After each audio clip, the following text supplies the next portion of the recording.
Okay, thank you very much. Very simple question. Real talk lang po. Kasi eto nga, nandito tayo na galit lahat ng tao. Parang linoloko naman tayo nito. Kayo nagpakaltas, ipapabalik muli. Ano ba, sa loob ng 2 buwan, ipapakaltas ba ulit? Gusto kong malaman, real talk konti ilan ba talaga at alin ba yung mga project na dumaan na sa early procurement sa panahong ito? Ilan ba talaga? Meron ba na mga projects na pinag-uusapan na nasa loob ng NEP sa budget ng Pangulo, nag-undergo na ng early procurement? Meron na ba? Kasi ang balita, takot lahat.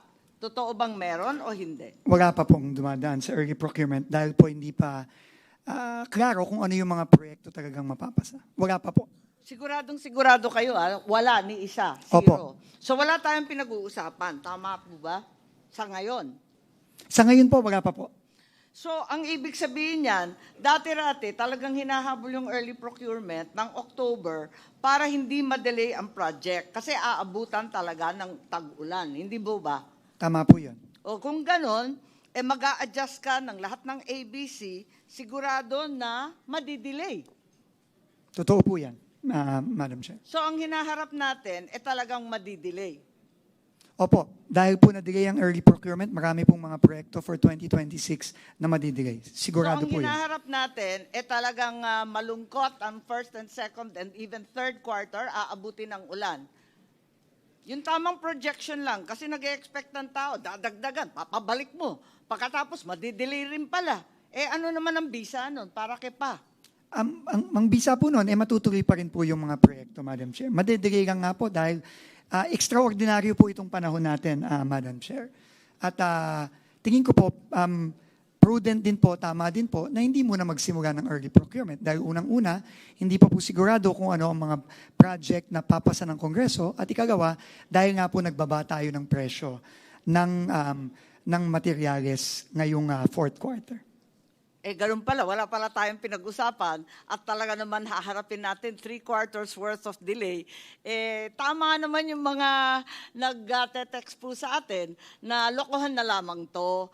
I truly resent the fact that the BICAM is being hostaged by the Secretary of the Department of Public Works and Highways. At kung tunay na wala kayong tiwala sa sino mang district engineer, hindi po ako abogado ng Public Works, dapat tanggalin na lang ninyo lahat kasi pinapadagdagan mo yung budget, tapos yung mga mag-i-implement, wala kang tiwala, ano naman kami? Susunod sa iyo na kayo mismo walang tiwala sa isa't isa? Tama ba yun? Yun lang po. Salamat po, if I may just respond to that po, ma'am. Unang-una po, hindi po pwedeng huminto ang trabaho sa DPWH. Napaka-importante po ng ginagawa ng DPWH. Habang linilinis natin ayon sa utos ng Pangulo, ang departamento, hindi po pwedeng huminto. Nakita na po natin ang epekto sa ekonomiya nitong nakaraang third and fourth quarter. So we are doing the best we can given the current situation, Mr. Chairman, Madam Senator. Yes, Secretary Vince, hindi kita pinahihinto sa trabaho mo.